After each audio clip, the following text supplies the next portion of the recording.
आयुर्वेद समाधान में आपका स्वागत है। दोस्तों, आप लोग हमारा चैनल आज ही सब्सक्राइब कीजिए, लाइक कीजिए और शेयर कीजिए। दोस्तों, आज हम भटकटैया की बात करेंगे। भटकटैया पेट के अलावा कई प्रकार की स्वास्थ्य समस्याओं में उपयोगी है। आप इस वीडियो के माध्यम से जान सकेंगे कि आखिर भटकटैया से हमें क्या क्या फायदे मिलते हैं। दोस्तों, भटकटैया वैसे एक छोटा कांटेदार पौधा होता है जिसके पत्तों पर भी कांटे होते हैं। इसके फूल नीले नीले रंग के होते हैं और कच्चे फल हरे रंग के, लेकिन पकने के बाद पीले रंग के हो जाते हैं। भटकटैया की जड़ औषधि के रूप में काम आती है। ये तीखी, पाचन शक्ति वर्धक और सूजन नाशक होती है और पेट के रोगों को दूर करने में मदद करती है। ये प्राय पश्चिम उत्तर भारत में शुष्क स्थानों पर पाई जाती है।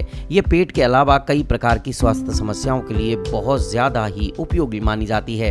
तो चलिए विस्तार से इसके फायदे जान लेते हैं। सबसे पहले ये ब्रेन ट्यूमर और ब्रेन से जुड़ी समस्याओं में बहुत लाभदायक होता है। भटकटैया का पौधा ब्रेन ट्यूमर के उपचार में सहायक होता है। वैज्ञानिकों के अनुसार पौधे का सार तत्व मस्तिष्क में ट्यूमर द्वारा होने वाली कुशिंग बीमारी के लक्षणों से राहत दिलाता है। मस्तिष्क में पिट्यूटरी ग्रंथि में ट्यूमर की वजह से कुशिंग बीमारी होती है। कांटेदार पौधे भटकटैया के दुग्ध युक्त बीज में सिलिबिनिन नामक एक प्रमुख एक्टिव पदार्थ पाया जाता है जिसका उपयोग ब्रेन ट्यूमर में किया जाता है। ये अस्थमा में भी बहुत फायदेमंद है। भटकटैया अस्थमा रोगियों के लिए बहुत फायदेमंद है।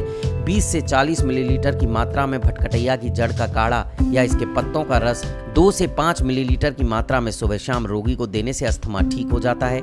या भटकटैया के पंचांग को छाया में सुखाकर और फिर पीस कर छान लें। अब इस चूर्ण को 4 से 6 ग्राम की मात्रा में लेकर इसे 6 ग्राम शहद के साथ चाटें। इस प्रकार दोनों समय सेवन करने से आपको अस्थमा में बहुत लाभ मिलेगा।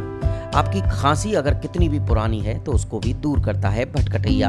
अब इसमें करना क्या है, भटकटैया की जड़ के साथ गुड़ूचू का काढ़ा बनाकर पीना खांसी में लाभकारी सिद्ध होता है।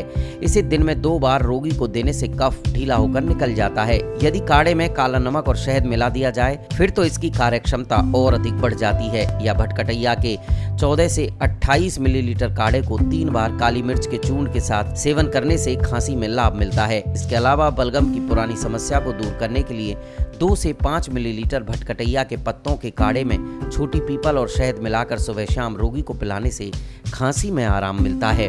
दर्द और सूजन को दूर करता है। भटकटैया दर्दनाशक गुण से युक्त औषधि है। दर्द दूर करने के लिए 20 से 40 मिलीलीटर भटकटैया की जड़ का काढ़ा या पत्ते का रस 4 से 5 मिलीलीटर सुबह शाम सेवन करने से शरीर का दर्द चला जाता है। साथ ही ये ऑर्थराइटिस में होने वाले दर्द में भी बहुत लाभकारी है। ऑर्थराइटिस या शरीर में और किसी तरह की समस्या होने पर 25 से 50 मिलीलीटर भटकटैया के पत्तों के रस में काली मिर्च मिलाकर रोजाना सुबह शाम पिलाने से लाभ मिलेगा। इसके अलावा सिर में दर्द होने पर भटकटैया के फलों का रस माथे पर लेप करने से सिर दर्द दूर हो जाता है। दोस्तों, आयुर्वेद समाधान जीवन जीने की एक पद्धति है जिसमें बताए गए नुस्खे वैद्यों की राय के मुताबिक होते हैं। जीवन को निरोग बनाने के लिए सब्सक्राइब, लाइक और शेयर कीजिए आयुर्वेद समाधान, क्योंकि आयुर्वेद समाधान है हर रोग का निदान।